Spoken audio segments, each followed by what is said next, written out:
played down fears over the possibility of Muslim separatist attacks in the run-up to the Olympic Games. This morning, a Foreign Ministry spokesman said that the Uyghur people, a Muslim ethnic group native to China's Xinjiang province, were mostly opposed to terrorism. The comments came after authorities revealed on Sunday that they had foiled a bid to cause an air disaster on a passenger jet en route to Beijing. Well, to find out more about the alleged foiled plot, earlier Islam Channel News' Darren Eletr spoke with Dr. Dibyesh Anand from the Centre for the Study of Democracy in London, who has previously studied the relationship between China and its minority populations. Do you believe the Chinese government, when it speaks of terror plots against the Beijing Olympics and against airliners, or do you believe the claims of exiled groups and exiled leaders, and human rights groups when they say that this is a fabrication by authorities? To some extent, my initial reaction is of skepticism to the Chinese claim, especially the Chinese state claim. If you look at the claim, it is very clear that there were supposedly 4 people involved who wanted to blow up the plane, and there was another plot which was supposedly about blowing up the Olympic site. So in that sense, I'm skeptical of the Chinese state claim. At the same time, I have to admit here that I'm not sure, because one of the reaction to that is, especially by the exile group, that China wants to use the terror plot to start its suppression of Uyghur nationalists.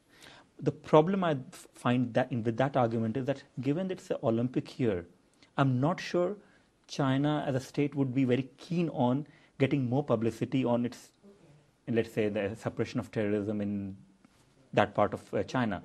So my feeling is there might have been some plot, but the way in which Chinese state has made it public would be more to do with the fact that they try to show that it's a kind of separatist movement with which we cannot negotiate. So in the next few months, do you expect some increased activity in terms of crackdown on Chinese, on the Uyghur population?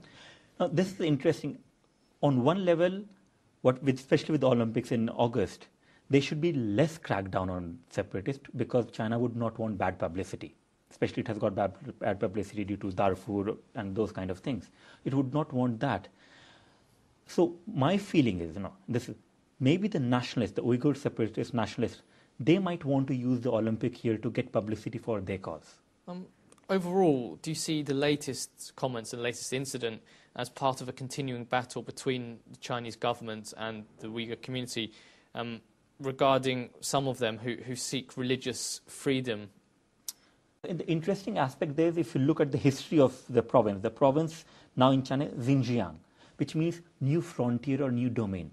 So as you can imagine, new frontier for whom? It is new frontier for the Chinese. So in that sense, the name is not liked by the Uyghur nationalists, many of them, because they've preferred the term East Turkistan or East Turkmenistan or Uyghuristan. So is it more of a separatist movement, are you it saying? Is, it is more of an ethno-nationalist separatist movement.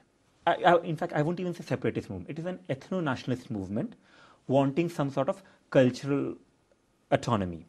The interesting thing with Chinese nationality policy there is that the Uyghur case is not unique.